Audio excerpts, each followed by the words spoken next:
Yes, people. Welcome back to AFC Talk Show TV. Today is, of course, Operation Gunners episode 4, which means I've got to bring a fellow Gooner, and not just a fellow Gooner. He is an absolute legend of the channel already. May I just add, it's man like Manny. How are you doing, my brother? Takes a legend to know another one. I am absolutely all right, brother. Thank you very much for having me on. And if it's Monday, it is that time. Dissection, introspection, whatever you want to call it. Indeed. We'll just quickly go through the comment that we've got. He always comments, absolute legend himself, Chelsea fan, Hassim. Big up your goddamn self, my friend.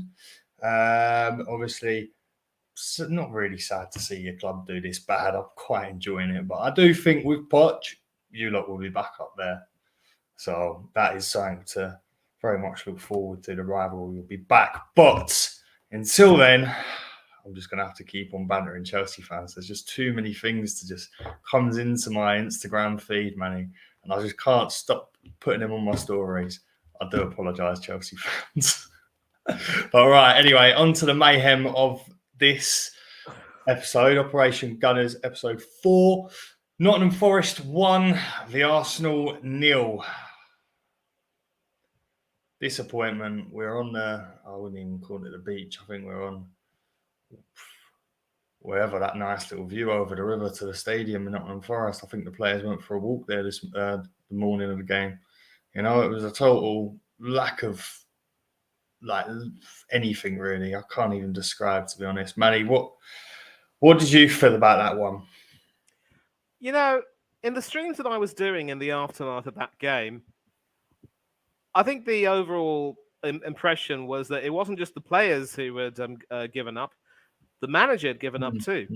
How else do you explain that utterly ridiculous lineup, even considering putting Thomas Partey at right back, Granit Xhaka at left back, and then sort of having an interchange with Kiwior ending up playing over there?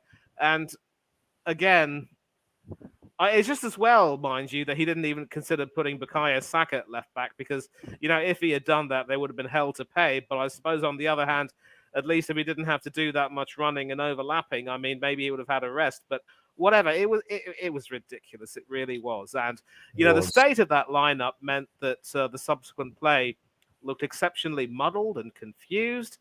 But in addition, it was as if when we went down after Taiwo Awoniyi scored, I think we just didn't seem to have too much urgency to get back into the game and try and assert ourselves. Earlier on in the season, this is the sort of game, mind you, where we would be expected to really show some fight and sort of get angry. I'd sort of liken us to a wild animal. You don't poke the bears, they say. And so whenever we'd get poked, we'd come back with a vengeance and rip them to shreds. This time, far from being angry bears, we were like the angry birds who ended up flying away. You know what I mean? Legit, yeah. No, I totally get that as well. To be honest, we just seem to lack everything. Like there's no reason for Mikel to play that sort of. Kieran Tierney and me and you are big defenders of the Scottish man. You know, KT deserves to be playing. I think if anything, Zinni should be moved into the midfield, but we'll talk about that next week after the Wolves game. We'll do a rundown of the season. But since Zinni's out for the rest of this season now, Kieran Tierney should come in. I'm not being funny, but he should have been in that lineup. I don't have a clue why Xhaka. It popped up on my screen. Arsenal confirmed lineup. I thought, right, here we go. Let's go. Let's get a nice win. It doesn't mean nothing, but let's push. Let's get a bounce back after that flipping horrible game against Brighton. Let's get a bounce back. You know, saw the lineup. I thought this is now. I thought this is it. This is it. I feel you. I mean, listen, by both of our accounts, we're not going to be deluded and say that Kieran Tierney was, ripping up trees against Brighton. I think the fact that he had very few touches sort of says it all. The problem is when you take someone who overlaps for a living and expect him to try and cut in more. I mean, it's one thing to expect him to try and master that new skill and effectively have that in his armory, but as well as anyone else that his real asset, his real star quality is being able to overlap and provide Martinelli that support. Now, it was just as well, rather sadly, that Martinelli went off with an injury and had to be replaced by Leandro Trossard. But we saw for ourselves when Arsenal beat Newcastle that when he came on for Zinchenko, who I absolutely agree should be moved into the midfield, you could see that not only was there that solidity in the defense, but the overlapping that he lent, it was he basically who was responsible for the Fabian Schär own goal. The combination between him and Martinelli down that left wing was absolutely beautiful. And so the arrogance of Mikel Arteta to just, dismiss that because it doesn't really appeal to him personally is a means of saying that he doesn't value players who can't do things his way. In my ancestral language, Tamil, there's a sort of a saying, a sort of a proverb, and translate it into English because I'm not going to repeat that on a live stream, especially if we don't have anyone who knows the language. My peacock of choice must have 3 legs. And I will have someone explain that to you in further. But basically, in a nutshell, it means it's my way or the highway. And if you don't like it my way, get the hell out of the way and have a nice day, whatever. But I also don't believe any of these conspiracy theories which say that Mikel Arteta doesn't play Kieran Tierney because Tierney's a Celtic star and Arteta played for Rangers. Because first of all, Arteta himself is a Catholic from Barcelona, and Tierney was talked about as being a future club captain before his Ukrainian blue-eyed boy came into the picture. But if you have a weapon, you've got to know how to use it. There's no point in having the best quality chef's knife available in the market today. If you don't know how to maintain it and sharpen it properly, you're asking for trouble. And that's pretty much the case with Kieran Tierney. I would also say that Brighton pretty much, came in with a game plan. Obviously, because in the first few minutes we were dominating that game, and then they came at us. After Martinelli got injured, I think, and had to go off. And then they would even, they wouldn't hesitate to kick at us and try and be more assertive in the midfield. So a lot of people are saying that Zinchenko was badly missed because that extra presence in midfield would have made a great deal of a difference. I completely disagree. Tierney was not really at fault defensively, although I suppose for the first goal he should have headed it behind and not back towards the attacker so that he could have another crack at it. And there are other people to blame for the goal, Jakub Kiwior and Gabriel. So I think because of the public backlash, mainly on Twitter, by twits mainly, and also because, the gaslighting person that he is, Arteta just said, you know what, Kieran, I gave you your chance against Brighton and you mucked it up. You're going to sit on the bench and we will, and if you're lucky, maybe I'll call you on. And that explains why Kieran Tierney didn't play. And I think both the player and the manager have sort of come to a mutual decision that it is best for all parties if Tierney moves on. And so there has been talk of getting João Cancelo in. If Pep Guardiola and Thomas Tuchel don't want him, then we sure as hell can't afford to have him. Another luxury player. And the prospect of maybe having 2 inverted fullbacks starting at the same time, Lord have mercy. I just hope they're not going to do it together. Maybe they'll have the sense to let one or the other do it at a time. But it's bad enough that Tierney wasn't starting, but Partey at right back and Ben White in the middle. I mean, we called him Ben Shite for a reason last season. Wanders on the left. It's actually coming back to me, and that exactly that wandered on the White, yeah. He'd wander on the left. He'd be clueless on the right. His name was Benjamin. His defending was. Try it. Yep. Absolutely. Yeah. He's coming back. I'm not even joking. If I see him in centre back again, that's coming back. Ben Shite is coming back to this channel. I don't even think it was in this channel because we only created end of last year. So it will be the first appearance. And I'm telling you, it will come back. I'm not even joking. What are your thoughts on Granit Xhaka? And he's leaving, of course. But do you think Mikel should have really actually played him? Here's the thing. I wouldn't have minded seeing him start in his usual position, but there's a part of me that thinks that over the last few games, whether it was the needless taunting of Trent Alexander-Arnold at Anfield, or the fact that he started to look a little bit leggy in the games against West Ham, Southampton, and of course Manchester City, that he'd pretty much done his dash. Many Yeah, people, including friends of mine, have been quick to try and refute my points about Arteta's man management, calling Granit Xhaka a success story and how he's been one of our best players this season. And I ended up saying, lads, it's just an exception. His performances have dipped. He could end up going anyway, and he probably should have gone to Roma. I believe it was last season or maybe the season before that when we had the chance to offload him, because I'm sorry, even without the incident where he threw the armband on the floor, he just wasn't really proving that he was worthy of having been signed for us ahead of N'Golo Kante, who was magisterial in Leicester City's title win. It was I couldn't horrible. believe it. I honestly And couldn't believe it. I'm going to tell you one more thing, MK. A lot of people are going to be sad that he's leaving, and I know you must have seen the meme or the TikTok on Twitter with some gormless fan saying "Goodbye, Shaka," singing to the tune of "Goodbye, My Lover" by James Blunt.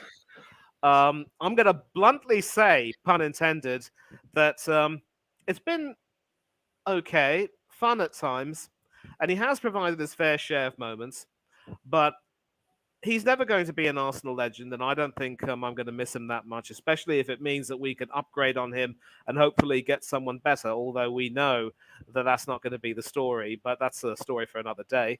But Xhaka, to me, has been one of the symbols of our failure to really achieve anything, especially since that 2016 season, especially since when he signed. Let's not forget Yeah, that ever since he signed, we never played in the Champions League. And a lot of the sentimental fans have been saying if he could stay for one more season, he'd finally have a taste of Champions League football. But let's, set the record straight. He was actually a part of our Champions League squad in 2016, 2017, which yeah. was when we failed to secure qualification the We got following slapped season. by Munich 5-1 home and away, wasn't it? Am I right? I think that was the last Yes. season. Yep. Mm. Yep. Exactly. And so, yeah, and so we need to move on from him. I'm not really going to miss him. I'm pretty certain that he will get to play against Wolves on in the Wolves this weekend, because I mean you can't just let him go without a home farewell. Yeah, And for that reason, Kieran Tierney definitely needs to have a start. I don't. If you think that he might be at risk of getting injured, by all means take him off, but at least give him a chance to say goodbye to the fans as well, because mm. we all know that it's over. And we need an upgrade on Xhaka. It's as simple as that. The Yeah, we worst do. part is that as the most experienced player of our squad, for him to indulge in that sort of silliness, going back to his bad old self, was not what we needed. And that's a sign that we need to move on from him, I'm afraid.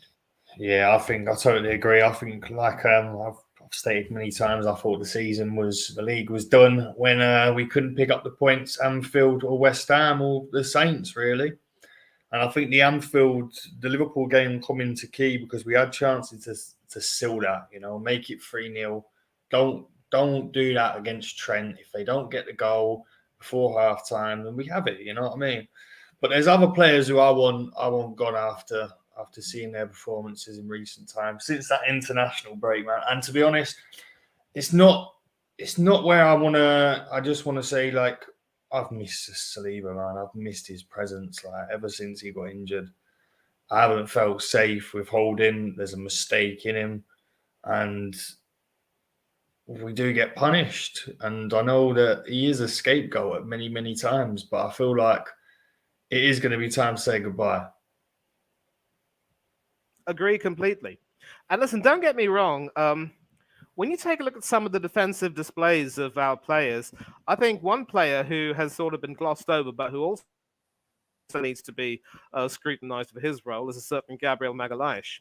Mm. Now, Mm. this season he started not in the best of form, and I think he fancied himself as somewhat more of a leader or an official spokesman as such for the club and the team, and ended up, speaking a lot more when he wasn't expected to speak.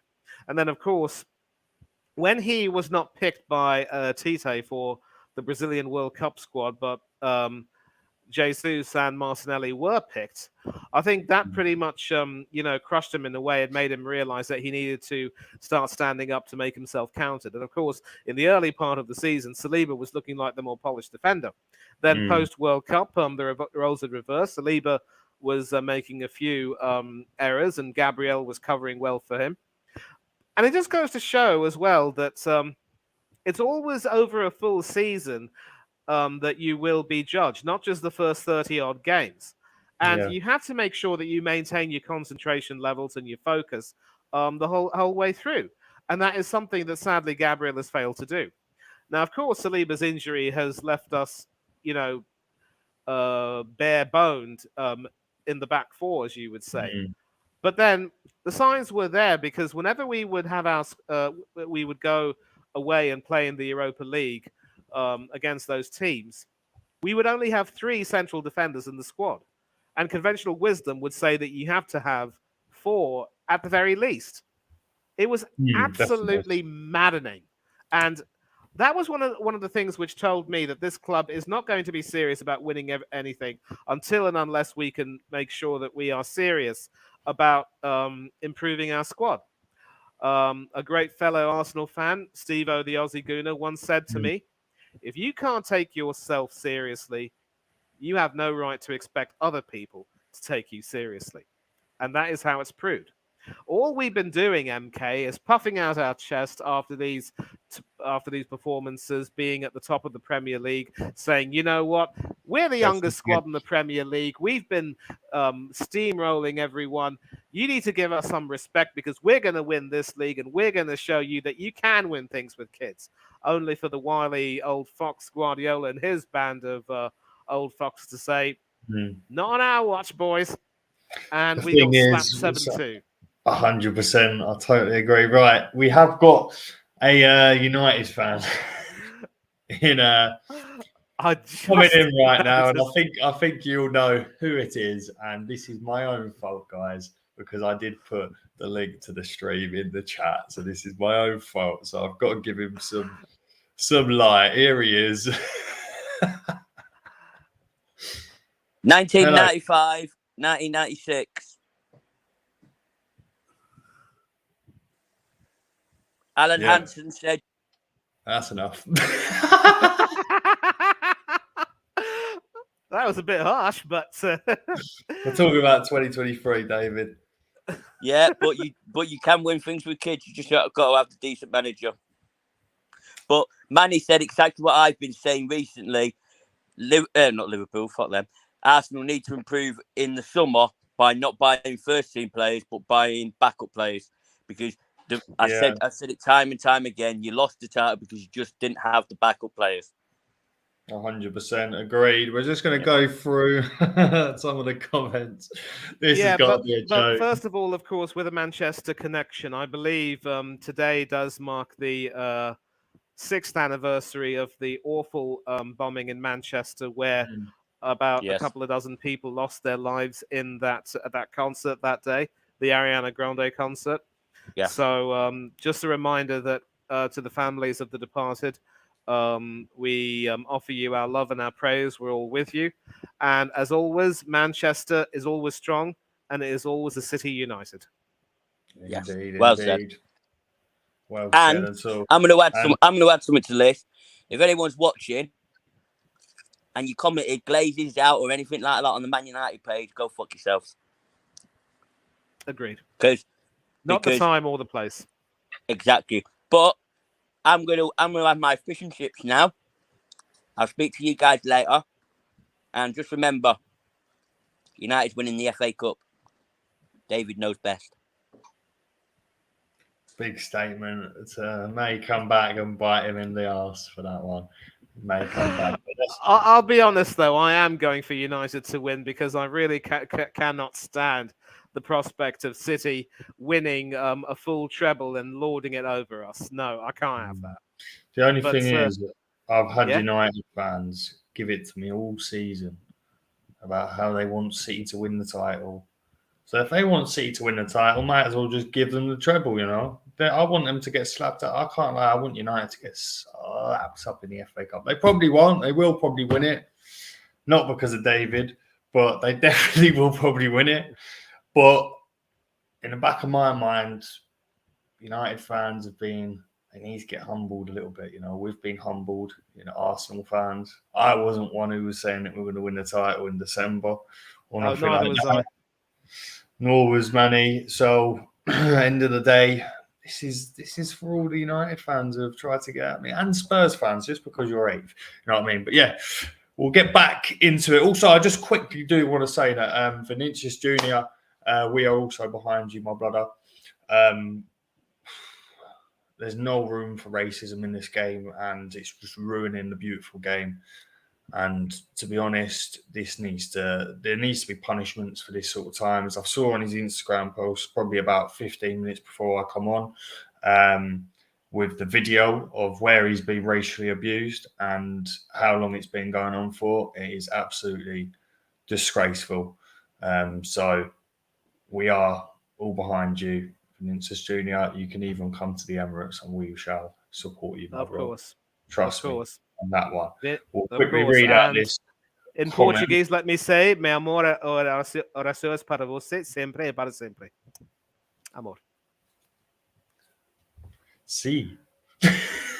I'll say C. C. Hasim, of is what we course, say in Portuguese. Mount and Rice. Oh, God. To Arsenal, Mount, I don't think so. I think you guys are going to give him the paycheck. Yeah, I want Rice. Everyone knows my opinions on that. Some of the Gooners don't. Manny, would you take Rice? Do I think he's quality? In a way, yes. I mean, he's proven himself for England in 2 major tournaments, and he certainly is one of the people who's been at the forefront of West Ham's terrific run to the Conference League final, while also doing what they need to do to make sure they don't get relegated. And of course, when we went to the Berlin ground to play them, he actually dominated Thomas Partey in that midfield, which was a bit of a surprise. He did, yeah. And, Partey is normally a rather big, strong bloke, but Rice is certainly not afraid to get stuck in. And so he would be, I mean, I go back and forth on this, to be honest with you. I mean, I often say as a joke, the only rice I would like would be some brown rice with some grilled chicken or some steak and the reduction sauce poured on top of that. But that's probably only because he'll be overly, overpriced, I'd say, overly valued. But there's no denying that he is, quality. And I would say that with Partey starting to show signs of a little bit of lethargy, and also there's questions about whether his head is truly in the game, as it were. Maybe it is time to look to a future beyond him. We all know that Jorginho Frello, the Brazilian Italian, is not the answer. So, and of course, his contract will be ending next season. So I don't want to face the prospect of having to say goodbye to both Partey and Jorginho at the same time. So we will definitely need some cover there. And that sort of segues back into the idea of moving Zinchenko into that midfield. So he can definitely, perform a role there. A lot of people might say, no, he can't do that because maybe his tackling isn't that good. But listen, would you rather have him stuck at left back as a guy who can't defend? Or would you have him as a midfielder who can at least play something like the Christian Eriksen role, who can certainly find a good pass here and then, and who can at least learn to tackle well, and who plays in that position for the Ukraine? But anyway, back to Rice. I do think he's a decent talent, but maybe he doesn't really strike me as being that sort of person who would necessarily be the bruising central midfielder that Paddy Vieira was, or Roy Keane was in his pomp. But I mean, there's he looks quite fit and strong, but maybe he needs to a bit like Fabi Vieira, who I really believe should be sent out on loan. Maybe Rice needs a bit more meat on those bones, as it were. Yeah, I do agree with that. I still think I want him in because we can improve him. He's such a young age player at the moment. I think he'll just be terrific with these players behind him. He absolutely bossed it against us when we went to the Olympic Stadium, as they call it still. Oh yeah. I thought I keep forgetting that they're no longer at the Berlin ground; they're at the Olympic Stadium. My bad. No, Paul, no worries at all. I wish it was still the Berlin ground. That was a scary ass ground to go to as a away fan. That was a horrible one. But no, I do feel like with Rice in this, I do think if we get him, I do not want to be paying stupid money, but I'm willing. Well, it's not even our money. This is the thing. Stupid money is not even our money. I want the Cronkies to spend. I want at least two midfield players. Cancelo, Declan Rice. Declan Rice to do the job of Thomas Partey, cover Champions League games. Partey is going to be focused on that. A few Premier League games in the middle. Possibly Rice can just sit in there. Boom, we've seen his qualities. He definitely put on a show for us when we played them. And last weekend, his goal, the weekend just gone, his goal, it looked like the farewell celebrations after that. So my aim, Cancelo and Declan Rice in there if we're going to let Xhaka go. And I agree with not letting both Jorginho and Partey go next season. I want one of them to go. If anything, I feel like Partey has been such an influence on us, but he hasn't lived up to my personal expectations. I thought it would have ended a little bit better. So I'm hoping that he either has a really good pre-season and gets back to his ways, and this was just a blip, or we do look to try and move him on and maybe look for another backup. I think it is going to be a massive summer for the club. Honestly, I really do. Agreed. I just think that this is going to be a key thing, and I don't know why Mikel. And we get back to the point of his man management. His man management is flipping ridiculous when it comes down to it. Left back Granit Xhaka, man. Oh God. Here we go. Another question, Hasim, brilliant from you. I know it was against Chelsea, but when I saw Carriel versus Chelsea, I was like, why did he not play for the Chelsea game? To be fair, yeah, he's been good. Remember, he's young. He's not actually meant to be on that right centre back. He's left-footed, playing at right centre back. The manager doesn't like that, but essentially, in that Chelsea game, he had to do it. I thought he played really well. In the Chelsea game. I just don't think he played too great on a Saturday night. I don't think it was good enough. Maybe it was because of what manager. Oh yeah, because we played Brighton on the Sunday, and of course, I think what hurt me about Kivior was that he was made the scapegoat. Apparently, he was, fouled from behind, but instead of, focusing on just trying to clear the ball away, he obviously, felt his foot and thought he could try and tie his shoes. It was there as well that because Tierney was, out of position, he was sort of trying to protect the initial header. He couldn't come back in time, but Gabriel could have at least had the sense to, leave his man and try and just come in and help clear the ball away rather than just let the Brighton attacker get the ball and just poke it past Ramsdale. So when it comes to our defensive problems, we all have to take the blame as individuals because several of those individuals, whether it's Zinchenko, whether it's Kieran Tierney, whether it's Ben White, whether it's Jakub Kivior, whether it's Gabriel Magalhaes, and yes, whether it's been Rob Holding, have all made mistakes. So you win as a defensive unit, you lose as a defensive unit. And as you say, Holding has been scapegoated. It is time for him to possibly move on, and I hope he does get some decent offers and moves to a club where he can at least rebuild his career.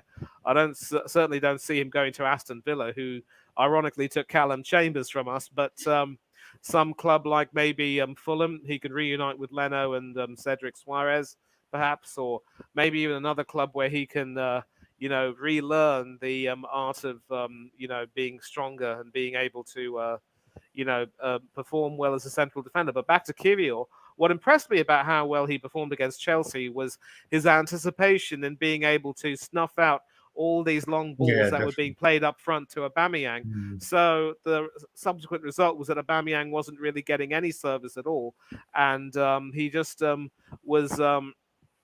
Again, very, very unfortunate. Didn't really hardly got a sniff. But again, for Lampard to just yank him off like that at half time, and for some of the Arsenal fans to jeer him, I mean, it's sad, really. I think Aubameyang's Premiership days are done. He should go back to Spain, but he will still definitely, do well elsewhere. But Kivior, he strikes me as being a sort of a perceptive, intelligent sort of defender, and it played in the right system and knowing what his role is, he'll be fantastic. But again, he's another player who also does have a bit of a mistake in him, and he needs to obviously, I'd say, really know what his role is and what he really needs to do. He also Yeah. needs to have more than adequate support, because he has shown that he can be a decent defender for us, at least as a backup to both Magalhaes and Saliba. But and of course he is an international with Poland, World Cupper. What's not to like? So I think Exactly. That. he has a future with us, but he just needs to be Mm. handled carefully and given whatever support he needs. Definitely, I totally agree with that. Right, we are going to wrap up now, of course, but we will be back next week for longer because we'll And be doing but a quick question though, I mean, what sort of a lineup would you like to see? I mean, we're not going to go. We don't need to go in depth, but do you think Arteta should ring the changes? Maybe give Matt Turner a starting goal, perhaps. Yeah, I think Turner should get a start. I think that'll be his first Premier League game, first Premier League start if he plays. Yeah, I think Turner needs to get a start. I want to see Nelson, see what he's made of as well. I want to see obviously Trossard will have to play. Possibly Eddie, maybe send him a farewell as well. I just think there needs to be a mix because obviously we don't want to go out. Yeah, second place is confirmed, but we don't want to go out absolutely battered and bruised and losing 3 games in a row. I completely agree. And this is where it comes in, as I would play Turner in goal because he's a very good keeper. He's much better than what Ramsdale is with his hands. Like his handling's proper fantastic. Every corner he catches it clean. Ramsdale is a little bit gibbery at times. I can say that I am a goalkeeper, I have to say. Me too. Me too. I do love how we have this tendency to sort of analyze goalkeepers together. Yeah, definitely. And I just feel like he definitely deserves a change, like a start, because let's be real now. Next season, when we're in the Champions League, Ramsdale's our number one in that position, Champions League football. Turner will play the League Cup, FA Cup most likely as well, and possibly, hopefully, fingers crossed to him because he is a decent goalkeeper. Maybe a couple of Premier League games as well. I'd love to see that. But he's got to have a proper pre-season as well with us again. So he's got to have a massive pre-season again. I agree. I do think Nelson needs to have some game time. I want to see what he is like because I would rather get him signed onto a long-term deal. And if must is must, come January or next summer, we sell him. He'll be worth. There'll be a value there. Otherwise, he's going free, I believe. He is, and that's the problem, though. Because we've already made 2 offers to Nelson, so clearly the club knows what he's made of. None of us are ever going to forget that winner against Bournemouth, although according to some other Arsenal fans, that probably was as good as it was going to get from him. And I agree that I would start him over Saka, Trossard definitely over Martinelli. Turner should get a run in goal. And of course, piggybacking of what you're saying, if he has a good preseason, he should get some more games. He could even get I'm worried about how we'll perform in the Champions League, but I wouldn't mind seeing him actually play 1 game at the very end of the campaign if we end up having our fate confirmed long before then. And bring on some of the kids as well. I mean, whatever happened to the 15-year-old Nwaneri, who was brought on to get the record? He wasn't even called up to a squad after that. He wasn't even named in the squad for the EFL Cup. it's ridiculous, and there are so many other kids in the academy who would love to have a chance to be a part of that matchday squad.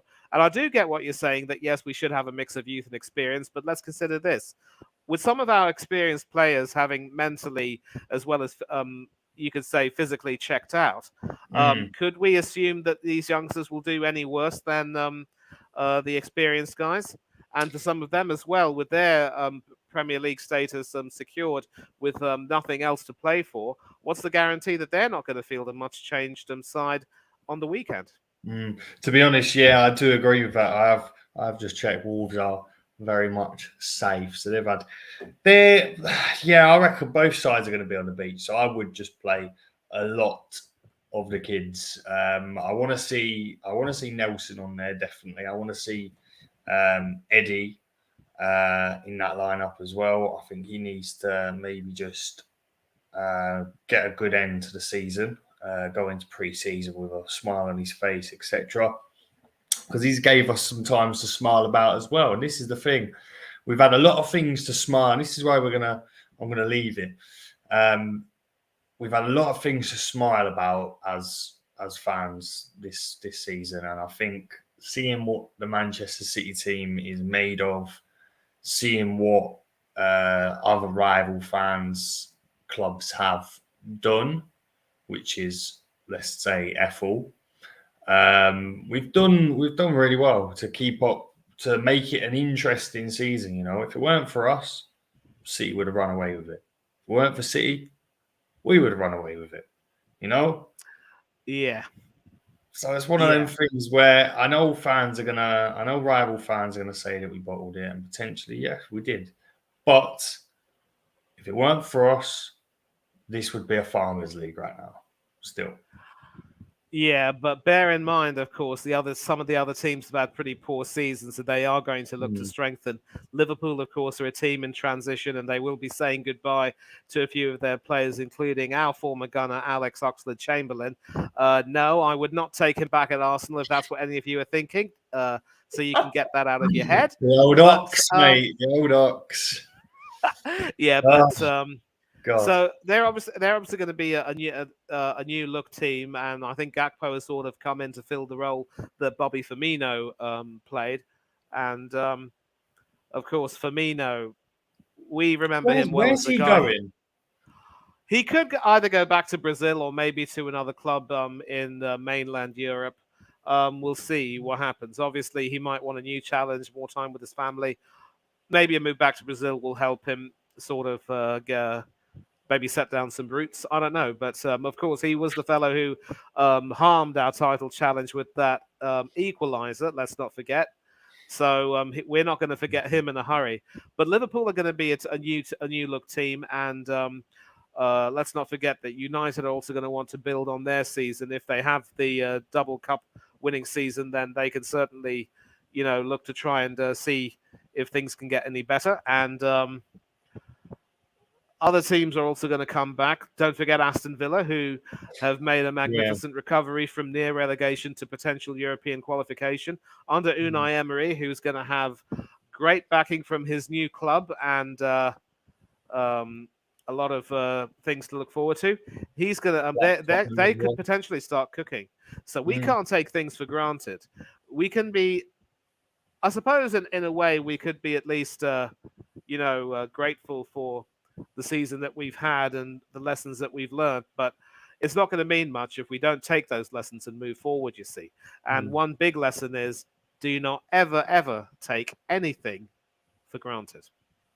Exactly that. What a way to end. Manny, it's been an absolute pleasure. Thank you so much for coming on. Absolutely love doing the show with you, mate. You're an absolute pleasure. We're going to get you on your solo layout. Find the button. If you'd like to shout yourself out, mate. Yeah, first of all, big up to you, mate. Always love coming on AFC Talk Show TV whenever I can, and it's terrific to have a relaxing discussion with MK on all things Arsenal and a few other guests, if possible. And we definitely, go in depth on several issues in whatever time we have. Just touched 40 minutes, and it's been a good discussion. I do have a tendency to talk my tongue off at times, but I do have some things to say, and I hope that they're more relevant to the discussion than otherwise. If you want to catch me on social media, my Instagram handle is mannythangethero1981. That's my full name on the bottom left-hand corner of the screen and my year of birth. If you want to catch me on Twitter, where I'll be having a few discussions with a few deluded Arsenal fans and otherwise, it's Thangethero1981, which is my surname and my year of birth. And apart from AFC Talk Show TV, which I always shout out whenever I can, you can catch me on some other fan channels on YouTube, mostly Arsenal fan channels like Del Boy Gunner TV, S. Featley TV, Tony Claude Gunner TV, Danny AFC TV, where I do a few watch alongs with him. Shout out as well to Oris Talks Football, Coach's Corner with Hanno Trollope, Up the Cherries in all departments, Huddersfield Town Fan TV with Ryan Mather, been on a few streams with him, lovely, lovely fella. Great to talk about other footballing aspects with him, especially about his club, Huddersfield Town. And also Spurs Asia TV as the enemy, but an enemy who comes in peace, a neutral enemy, as it were. And one of the things about me is that I don't engage in any banter or snide conversations. I'm a believer that as fans of the beautiful game, we need to come together and be more respectful. If we can't agree to disagree without being disagreeable, there's no point in having a discussion. So let's keep it respectful and keep it well-behaved and above board. Big up to everyone in the chat. You're the ones with your comments who make this video and the channel what they are. Have yourselves a good rest of your week. Enjoy any of the football during the midweek that's on offer. Don't do anything that MK or I wouldn't do. For now, though, have yourselves a good evening. Cheers. Absolutely brilliant, Manny. Absolute legend. Thank you guys for watching. Obviously, like and subscribe if you're new. It's obviously free, so you know how it is. And also, quick announcement, we will be doing a end of season Big Six show where we're going to get an Arsenal fan other than myself. I'm going to host it, so Manny will definitely be, if he can make it, the Arsenal fan. We've got JPT, who I've just got confirmed saying that he'll do it as well. And of course, Liverpool fans, if you are out there watching this, hit me up. MK the Don 14 will get you on there. Please. I've been trying to find Liverpool fans for a very long time. So please give us a shout. Obviously, Spurs fans as well, hit me up. We've had Deji on last night. You have had a double wham from us, of course. So thank you guys very much for watching. Like Manny said, you guys are the ones that make us continue doing what we enjoy and we love. So thank you very much for watching, and we'll see you guys very soon. See you later.